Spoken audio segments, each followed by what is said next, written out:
guys, welcome to the car. Welcome to the recap. It's the Friday before Super Bowl Sunday.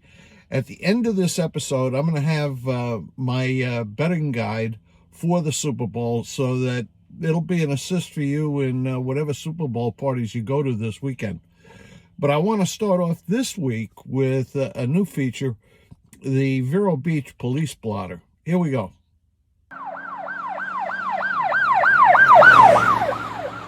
Last week, Indian River Police responded to a complaint from a manager at this Publix, which is on US 1.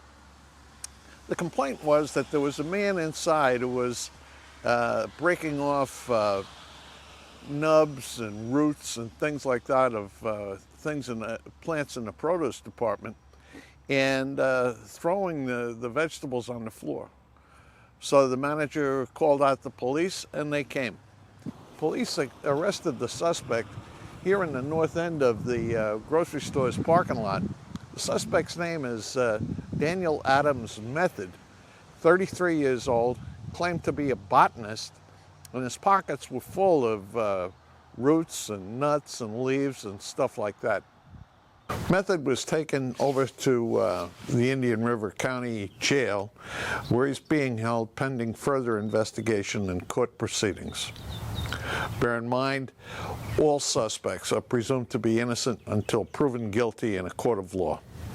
The reminder that I put at the end of this, that suspects are innocent until proven guilty in a court of law, really deserves to be repeated, so I do. He's innocent until proven guilty.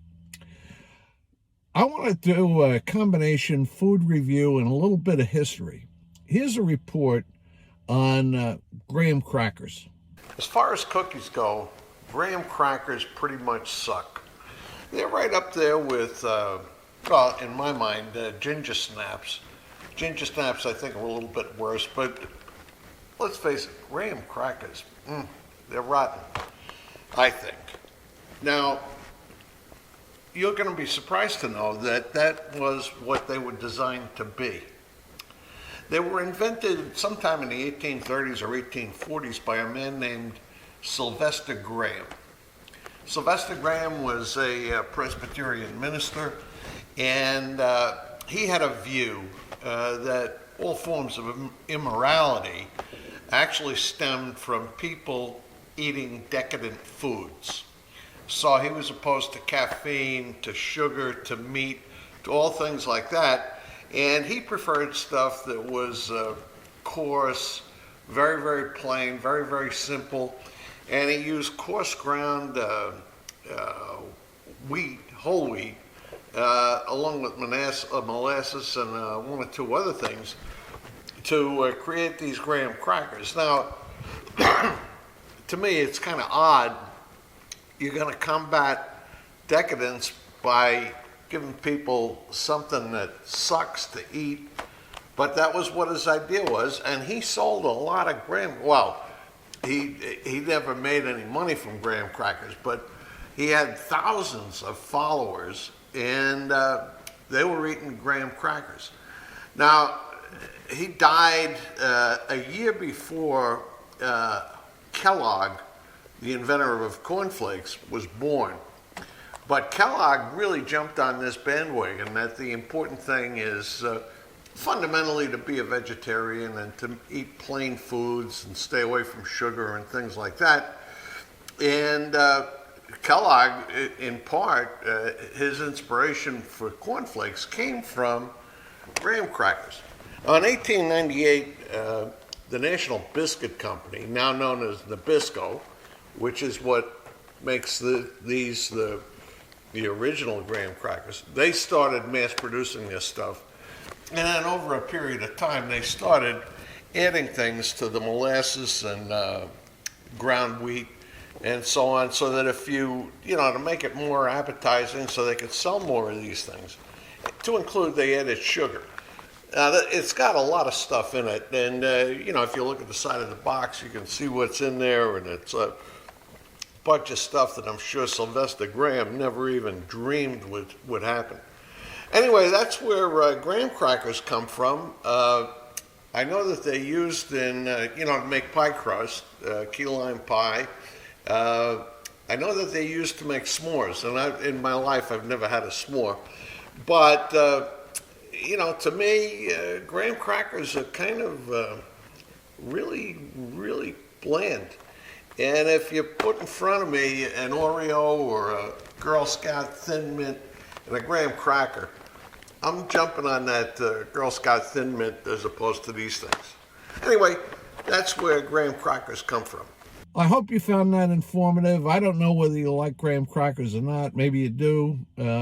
I certainly don't, but whatever. Well, anyway, we've got the big game Sunday, and what I've done is to prepare a special betting guide so that you can have yourself prepared for the Super Bowl party you're at. You may want to stop for a moment and get out a pencil so you can take notes, in case you think you're not going to remember how to handle the bets that come up at your Super Bowl party. The first bet is going to be the over and under on the national anthem.